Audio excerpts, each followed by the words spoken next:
全多元宇宙的玩家们，你们好，欢迎收看就知道玩游戏，我是聂俊。这一期因为台风山竹的关系，我们被迫停工了2天的，导致延期，非常不好意思。还好台风期间我们有汽油联机宝，保证不管遇到什么狂风暴雨，都能以毫无延迟的速度在游戏主机上和全世界联机对战。汽油联机宝和台风对抗的利器，你值得拥有。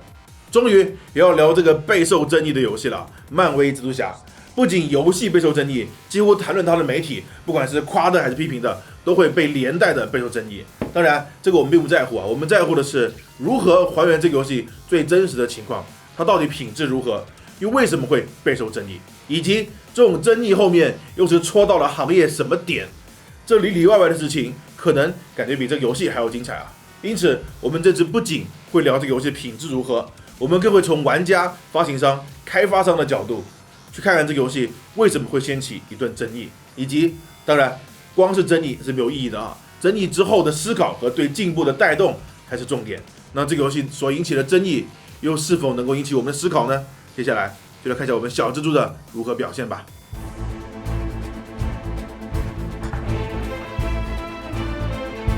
蜘蛛侠是漫威旗下人气最高的英雄无之一，同样也是我小时候最喜欢的英雄无之一。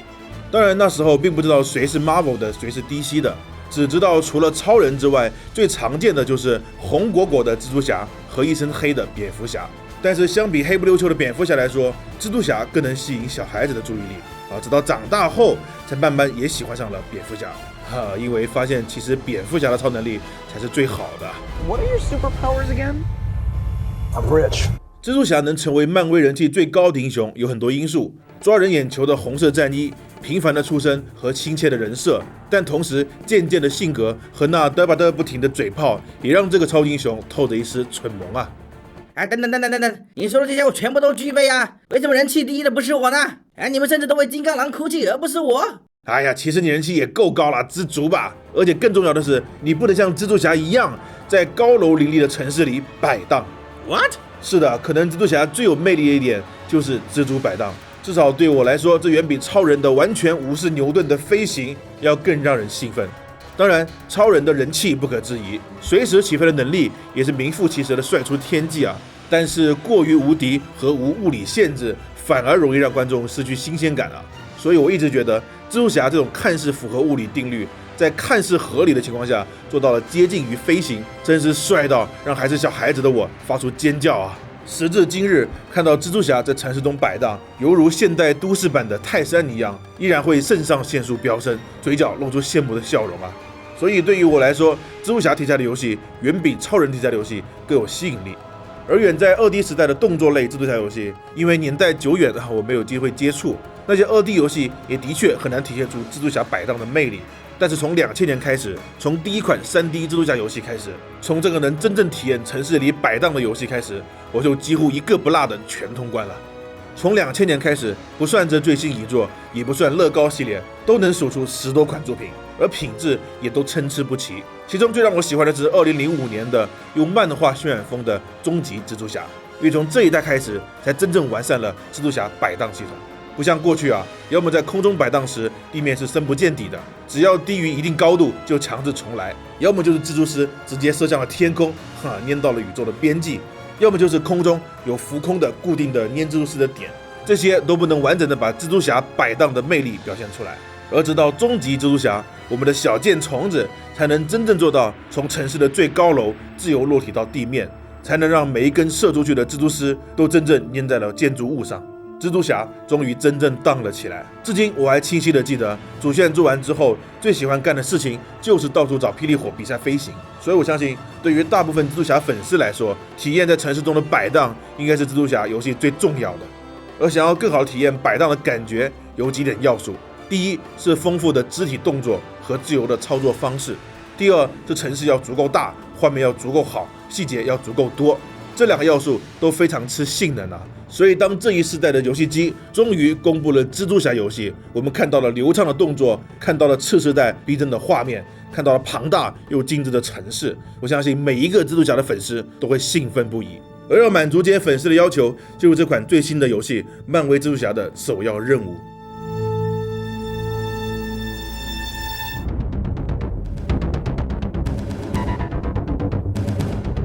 过去的蜘蛛侠游戏，除了终极蜘蛛侠和破碎维度明显是独立的作品之外，其他多少都带有漫改或者影改的成分，这就意味着这个游戏的品质并不会太高，至少算不上是第一梯队的3A 游戏啊。但这次不一样了，随着漫威电影越来越火爆，漫威游戏宇宙的计划已经不再只是改编，不再是电影和漫画的附属品。因此，漫威蜘蛛侠的品质从公布之初就明显是以第一梯队的3A 大作为标准。而实际上，游戏的品质至少从主要的玩法上来说，也的确对得起这个来头啊。至今为止，所有游戏里最精致庞大的纽约，真实漂亮的画面，数量繁多的路人和车辆，都把蜘蛛侠所需要的环境给完美的烘托了出来。而蜘蛛侠本身更是精致到了高级手办级别啊！人物模型比例漂亮，细节丰富，动作自然。而战衣身上的纹理，如果靠近了看啊，甚至精致到让人害羞啊！粉丝们终于第一次真正看清楚了蜘蛛侠的战袍到底是什么样子，到底有什么细节，这是电影、漫画、动画都做不到的贴近啊！这就是游戏独有的魅力。如果喜欢收集手办，光是欣赏蜘蛛侠身上的装备就足够爱不释手了。更何况这次竟然收录了27套战衣，而且大多是来自各个漫画或者电影里的，有着实际纪念意义的战衣。看来这次制作组非常清楚怎么让粉丝高潮啊！但是我就想说了，都27套了，竟然没有毒液套装。嘿嘿，毒液当然不能随便给的啦，我们后续还有捞钱计划的。好吧，哈喇子也流过了啊，但是毕竟不能光当手办来看，游戏还是要玩起来的。而这一玩，我靠，哈喇子更是满天飞啊！有着上面因素的保底，这一代蜘蛛侠在城市里摆荡起来，爽快度和代入感直接爆棚。加上还不错的物理系统，让玩家可以利用下坠的加速度来提高下次摆荡的速度和高度，是荡得又高又远，还是快速低空掠过车流，都可以控制自如。我甚至可以什么任务都不做，就在城市里荡来荡去，就荡个半小时啊！时而登上复仇者大厦顶端，俯视夕阳下的纽约；时而贴地飞行，听着城市的引擎和人们的呼喊；时而在地面上散步，和路人友好互动，做个好邻居。还可以站在屋顶上，打开手机，看看社交网络，看看有没有粉丝为我的正义行为点赞，有没有愤怒的市民抱怨难以清除的蜘蛛丝，有没有什么破自媒体敢批评我大蜘蛛侠游戏。反正一切都是那么惬意、爽快，令人满足。成为蜘蛛侠是一种什么样的体验？这一次诠释的非常完美。当然，这个城市并不安宁，总有很多坏人发愤图强的想破坏城市。蜘蛛侠上班的主要工作就是跟这些人拳脚交流。或许会有人觉得这蜘蛛侠的战斗系统怎么那么轻飘飘的动作也非常浮夸，但是没办法，这就是蜘蛛侠的战斗方式。蜘蛛侠打架就是这样上蹿下跳的，如果这样做成老爷那样的有板有眼、拳拳到肉，反而会失去了蜘蛛侠该有的特点。所以不了解蜘蛛侠的玩家就理解一下吧。而也因为战斗方式太过奔放，所以似乎少了点打击感，因此游戏专门设计了各种力量感十足的终结技。看着蜘蛛侠对着敌人帅气的脸蛋上一记回旋踢，配合上夸张的音效和慢动作，也算是补上了打击感的丢分吧。而战斗方式除了可以用拳脚作为小小发明家，各种道具也是必不可少的。加上解锁战役后的技能，实际上战斗的方式虽然不算自由，但也是多姿多彩的呀。所以小蜘蛛这种主打体术加道具的英雄，我也想不出还能在战斗系统上做什么革命性的创新啊！这样的品质已经足够让粉丝们满足了。而剧情方面同样是很漫威、很蜘蛛侠，简单明了、紧张火爆，却又带着欢快搞笑，非常无脑，也没啥深度啊。但这都不是贬义，因为如果太有深度了，可能就变成低息了。You're so dark. The Shayna from the DC universe. 所以我们并不太在乎大坏蛋们实际上有多么无脑，我们在乎的是蜘蛛侠能华丽的打爆他们。因此，借助本世代更高的性能，借助游戏界越来越纯熟的电影化运镜，主线的演出效果确实非常过瘾。20个小时的主线玩下来，虽然没有什么高深的剧情，但坏蛋够多，设计的漫画够广， MJ 够漂亮，结束的时候还有2个彩蛋，都让玩家的确有看了一场精彩的漫威电影的满足感。因此，综合来说，这款漫威蜘蛛侠确实能让大多蜘蛛侠粉丝满意。如果就此打住，以蜘蛛侠游戏的几个主要因素和主线的表现来看，这个游戏可以说是完美的。然而，漫威蜘蛛侠身上还有着更多的重任，就像蜘蛛侠里的名言一样，能力越大，责任就越大。这款游戏的责任可不只是满足粉丝而已啊。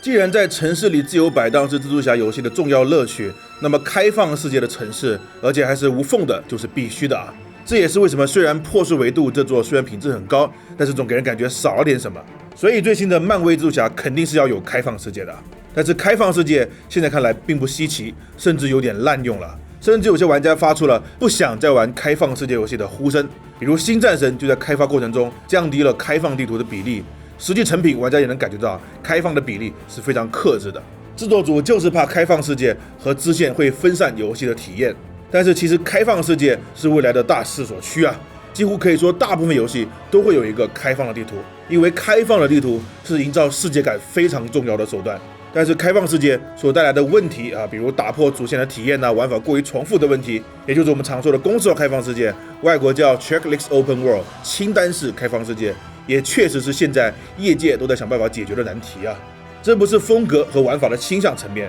公式化的确是业界都承认的现在游戏的一个缺点，它和读取太多太长、操作方式不顺手一样，都属于业界在尽量改进的东西。总之，开放世界是未来非常重要的一个元素，但是如何用好这个元素，不会让其变成公式化，就是未来每一个开发商的重要课题。前个视频说过，2星在这方面有独特的心得，但不是每个公司都有时间和资金去采用2星的手法。需要寻找一个开发成本和结果都相对平衡的好办法，就是整个业界需要一起努力的。用公式化用的最多、最具代表的育碧，也尝试在《刺客信条：起源》里慢慢改进这个机制，因此我们给予了一定的肯定。不知道新的《奥德赛》是否会进一步改进？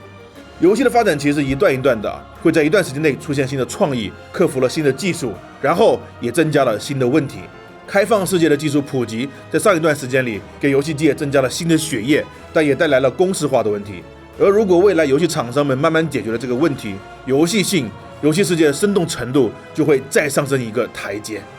而很可惜的是，在这个大环境下，作为漫威宇宙计划的打头阵作品，作为本世代开始的第一个3A 级蜘蛛侠作品，作为索尼独占的重头作品，漫威蜘蛛侠在开放世界方面还是过于保守啊，看不出有什么改进的想法。我们不要求一次到位、大刀阔斧的创新，但玩家是能从细小的改进看出制作组是否有这个新的。很可惜，在主线做得非常高品质的情况下，公式化的理念却连微创新都没有啊，甚至还偏落后。比如收集要素是开放世界必不可少的，但是现在业界会慢慢降低收集和角色成长的关联性，收集要素只会是额外的副产品啊，比如皮肤、宠物等等。但是在漫威蜘蛛侠里的收集要素却和蜘蛛侠本身的成长有着密切的联系啊。解锁战衣本来属于附属品，如果解锁战衣和收集要素有关系啊，这个可以理解，但偏偏大招是和战衣绑定的啊，很多我们喜欢的大招却不一定喜欢那个战衣，但是没办法，为了解锁只能去收集各种代币。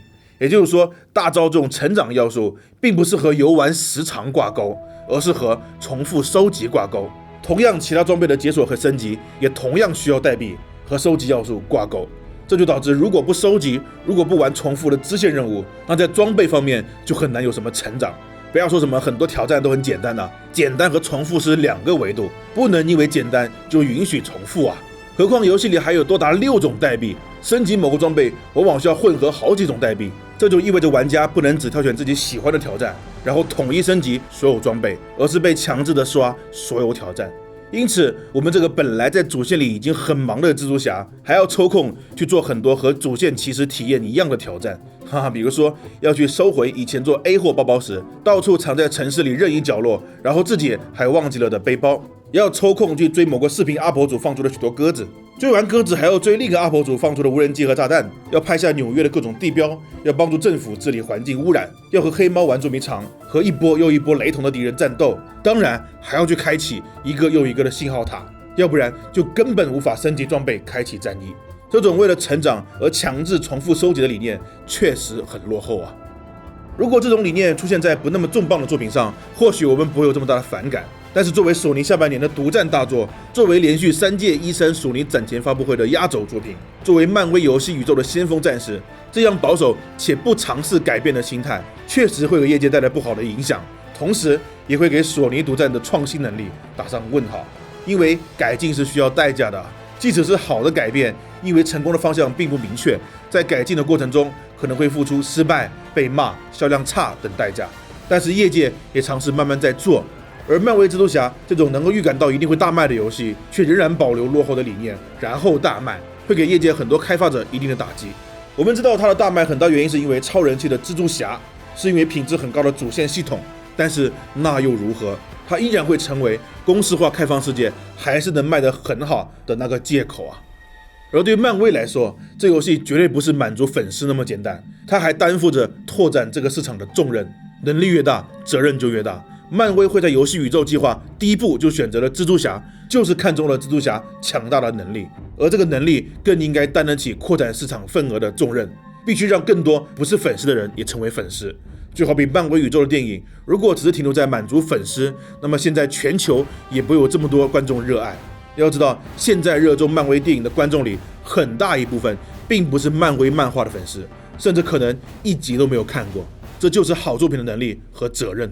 曾经漫改游戏就等同于粗制滥造，大部分真正的玩家并不看好漫画改编的游戏，但是一部蝙蝠侠阿卡姆疯人院凭借惊人的品质，直接扭转了业界的这个观点，并大大拓展了蝙蝠侠游戏的受众人群，让制作组 Rocksteady 一跃成为了开发公司第一梯队，甚至还带动了华纳游戏的开发能力。这就是好作品的能力和责任。但是不进则退啊，之后的阿卡姆骑士和华纳之后的中土战争系列，却因为同样过于公式化，受到了业界的批评。那么漫威如果真的想借助蜘蛛侠的能力开拓市场，担起这个责任，寻找开放世界新模式，是必须的课题。不过话说回来 ，GameCube 的特点就是喜欢从玩家、业界和开发者等多个维度去看待同一件事情，所以我们也试着从开发者的角度去揣摩这个游戏。首先，这个游戏虽然是3-4年前开始开发的，但是其他公司的游戏也一样啊。所以虽然我们是今年才看到有游戏开始尝试改变公式化开放世界，但是在开发领域3年前就已经有这个想法了，只是作用到玩家是今年才看到。所以游戏是3年前开发的，所以理念才落后，这个理由并不成立啊，还是要从细节来解读。开发商有3个老大，第一是最大的发起者漫威，漫威不用多说，他们肯定希望在满足粉丝的同时，游戏做得越创新越震撼业界越好，最好能有当年蝙蝠侠阿卡姆疯人院的效果。所以我相信漫威从本意上是非常愿意对开放世界做出创新，引领业界的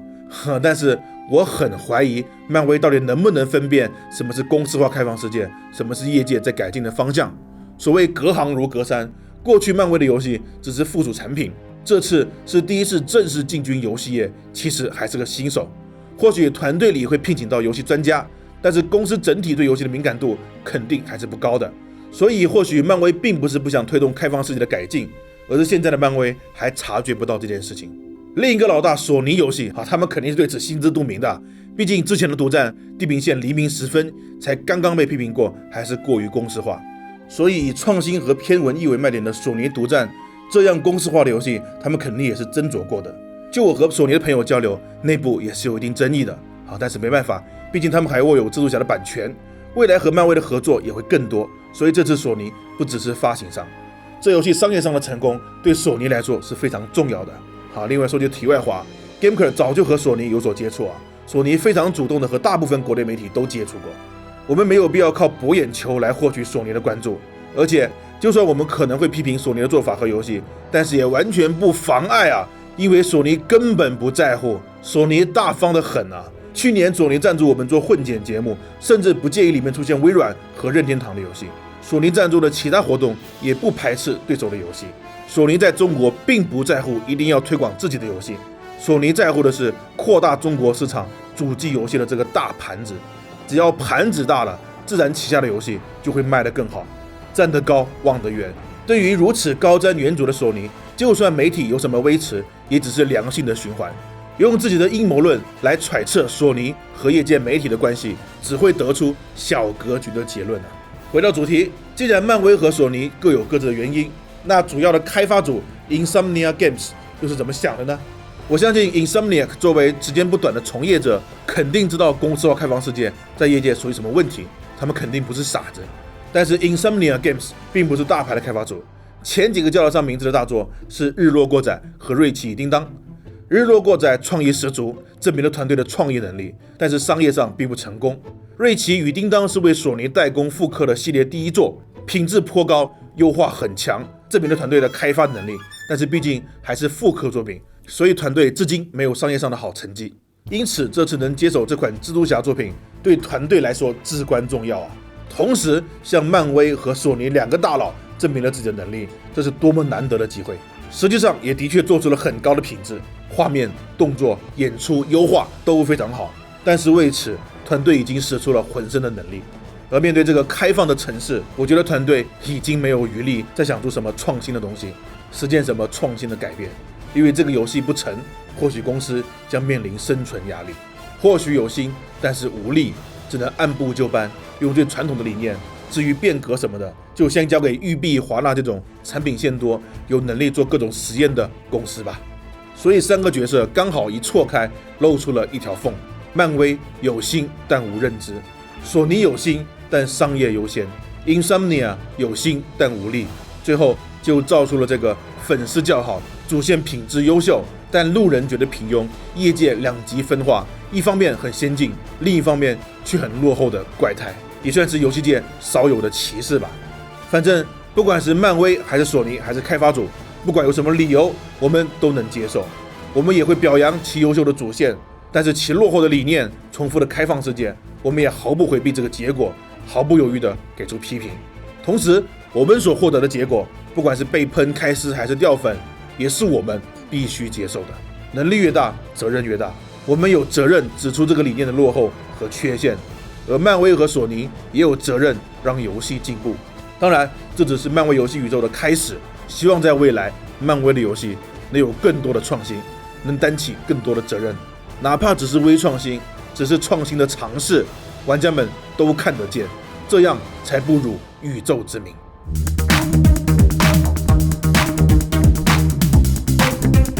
OK， 新游戏最后还是要说一下购买建议的啊。我个人认为不能把这个游戏定义为漫改或者影改游戏，因为它并不是为了配合前者而改编的。漫威看出了游戏市场的巨大潜力，所以开始尝试开拓漫威游戏宇宙。因此，这个游戏的品质对得起真正一款游戏该有的。所以，对于粉丝们来说，对于漫威粉丝们来说啊，这款游戏品质非常高，是蜘蛛侠游戏的新标杆。而且我认为是至今为止唯一合格的标杆啊！之前的作品哪怕也有优秀的，但是放在游戏行业里，品质都很难达到行业水准啊！虽然能做到蜘蛛侠游戏的标杆，但也只是矮个子里面挑高个啊，不能和其他 IP 抗争。但是这一次是真的用游戏业的标准来树立这个高的标杆，所以粉丝们不可错过。但是另一方面，除去了主线，那游戏的机制其实很老旧，典型的公式化，而且还和升级挂钩，毫无创意。或许有很多苦衷，但是结果就这样子啊。所以如果你不是个粉丝，特别是对在城市里摆荡没有多大兴趣，同时又对公式化开放世界反感，那这个游戏可能会是你最反感那个类型，谨慎购买啊。最后，我希望各位看清楚自己的类型之后呢，尝试去理解对方类型的想法，没必要因为蜘蛛侠这个游戏自己变成了键盘侠。古有文房四宝，现代有键盘鼠标。键盘是现代这么重要的生产力工具，干嘛要用来攻击别人呢？对吧？你看我们 Gameker 的定制机械键盘，就像个艺术品一样，朴实又好用，非常适合拿来修身养性和提高生产力啊！快点到我们淘宝店订购一波吧！啊，另外修联机宝也已经恢复供货了啊，大家可以放心剁手了。OK， 我们下期再见，Gameker 与同在，我是聂俊。俊哥，快递到了，2080到了。